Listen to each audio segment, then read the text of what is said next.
যাদের মাধ্যমে আজকে আমরা ফেসিবাদমুক্ত বাংলাদেশ পেয়েছি, আজকে আমরা প্রতিটি ক্যাম্পাসে ক্যাম্পাসে গণতান্ত্রিক পরিবেশ পেয়েছি। একই সাথে আমরা স্মরণ করছি বাংলাদেশের আজাদী আন্দোলনের সকল শহীদদের, বিশেষ করে মহান মুক্তিযুদ্ধের সকল শহীদদের, 90-এর স্বৈরাচার বিরোধী আন্দোলনের সকল শহীদদের, আধিপত্যবাদের বিরুদ্ধে, আগ্রাসনের বিরুদ্ধে লড়াই আমাদের অগ্রনেতা শহীদ আবরার ফাহাদ সহ ক্যাম্পাসের ছাত্রলীগের নির্যাতন নিষ্পেষণে যতজন শহীদ হয়েছে সকল শহীদদের আল্লাহ পাক সুবহানাহু ওয়া তাআলা সকল শহীদদের জান্নাতুল ফেরদৌসের মেহমান হিসেবে কবুল করুক, আল্লাহুম্মা আমিন। প্রিয় ডাকসু নির্বাচনের মাধ্যমে শিক্ষার্থীরা আমাদের উপর নেতৃত্বের আমানত রেখেছে। আমরা দৃঢ়কণ্ঠে বলতে চাই, ডাকসু নির্বাচনে ঢাকা বিশ্ববিদ্যালয়ের শিক্ষার্থীরা সাদিক কায়েম, এস এম ফরহাদ ঐক্যবদ্ধ শিক্ষার্থী জোটের আমাদের প্যানেলের উপর যে আমানত রেখেছে, আমরা কথা দিচ্ছি আমাদের স্বপ্নের ক্যাম্পাস, সেই স্বপ্নের ক্যাম্পাস বিনির্মাণ না হওয়ার আগ পর্যন্ত আমরা থামবো না, আমাদের লড়াই চালিয়ে যাবেন ইনশাআল্লাহ। আমি ডাকসুর ভিপি হিসাবে আপনাদেরকে আমি পরিচয় দিতে চাই না, ঢাকা বিশ্ববিদ্যালয়ের শিক্ষার্থীদের কাছে আমি ডাকসুর ভিপি হিসাবে পরিচয় দিতে চাই না।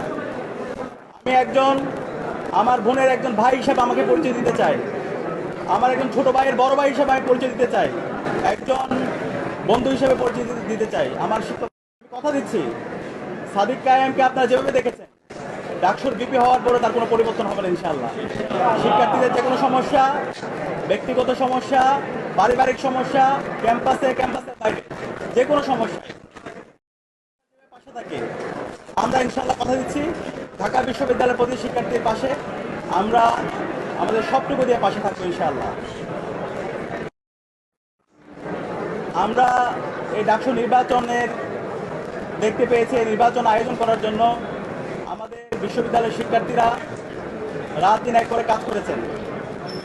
আমাদের শহীদদের আত্মত্যাগের মাধ্যমে আজকে এই ডাকসু নির্বাচন এবং এই নির্বাচন সফল করার জন্য আমাদের নারী শিক্ষার্থী যারা আছে তাদের অগ্রণী ভূমিকা ছিল এবং জুলাই বিপ্লবে আমাদের বোনদের আমরা অগ্রণী ভূমিকা দেখতে পেয়েছি, তারা আমাদেরকে সাহস জুগিয়েছে। আমরা আমাদের এই ক্যাম্পাসকে সবার জন্য একটা নিরাপদ ক্যাম্পাস হিসাবে বিনির্মাণ করার আমরা প্রতিজ্ঞা করছি। যে ধর্মের, যে পথের, যে মতের, যে আদর্শের লোক না হোক না কেন, আমরা সবাই একসাথে কাজ করব। আমরা এই ঢাকা বিশ্ববিদ্যালয়কে একটা মাল্টি কালচারাল ইনস্টিটিউট হিসাবে আমরা বিনির্মাণ করব। তার আবাসন নিয়ে ভাবতে হবে না, স্বাস্থ্যের নিরাপত্তা থাকবে এবং আমাদের নারীদের জন্য একটা নিরাপদ ক্যাম্পাস হিসেবে আমরা গড়ে তুলব। আমরা সবার কাছে দোয়া চাচ্ছি, সারা দেশের মানুষ আমাদের জন্য দোয়া করেছেন। শিক্ষার্থীদের যে আকাঙ্ক্ষা, তাদের সেটাই আমাদের আকাঙ্ক্ষা। শিক্ষার্থীদের ভয়েসে আমাদের ভয়েস, শিক্ষার্থীদের প্রত্যাশা আমাদের প্রত্যাশা। আমরা আমাদের এই ক্যাম্পাসকে স্বপ্নের ক্যাম্পাস বিনির্মাণ না হওয়ার পর্যন্ত আমরা আমাদের লড়াই চালিয়ে যাবো ইনশাআল্লাহ। একই সাথে এই ডাকসু নির্বাচনে আমাদের অনেক সহযোদ্ধারা ছিল, আমরা তাদেরকে সহযোদ্ধা হিসেবে বলতে চাই, কারণ জুলাই আন্দোলনে এখানে যারা প্রার্থী ছিল আমরা সবাই সহযোদ্ধা ছিলাম। আমাদের সহযোদ্ধারা তাদের যে ইস্তেহারগুলো ছিল আমরা সবাই একসাথে কাজ করতে চাই। আমাদের যে কোনো ভুল বিষয়, যে কোনো সিদ্ধান্তে তারা আমাদেরকে ধরিয়ে দিবে। আমরা সবাইকে নিয়ে আমাদের স্বপ্নে ঢাকা বিশ্ববিদ্যালয় নির্মাণ করব। সবার বাংলাদেশের যে আমাদের ভাবনা সেটা আমরা দিতে চাই।